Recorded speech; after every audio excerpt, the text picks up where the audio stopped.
اصل میں بات یہ ہے کہ گندگی کا علاج گندگی سے تو نہیں نہ ہوتا. اصل میں یہ ایک لوگوں کو گمراہ کرنے کے لیے، لوگوں سے مال بٹورنے کے لیے یہ بہت برا جادو ہو چکا ہے.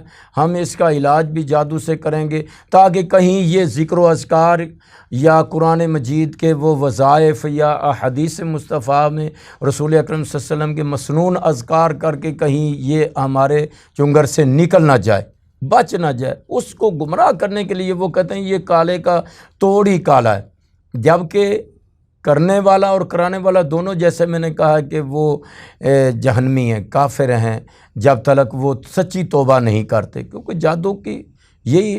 اور اس کا علاج جو ہے وہ ایسا نہیں، بلکہ معوذتین جیسے رسول اکرم صلی اللہ علیہ وسلم پر ہوا. میں نے پہلے بتایا تھا ایک ٹنور میں کہ رسول اکرم صلی اللہ علیہ وسلم پر جادو ہوا تھا، تو اس کا جادو کے ذریعے جادو کا توڑ تو نہیں کیا گیا، بلکہ وہ اس کا تو قرآن سے کے ذریعے توڑ کیا گیا.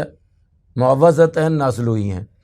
پھر وہ اس کا جب ہمارے پاس رسول اللہ صلی اللہ علیہ وسلم کی سنت موجود ہے تو ہمیں ادھر ادھر جانے کی ضرورت نہیں ہے.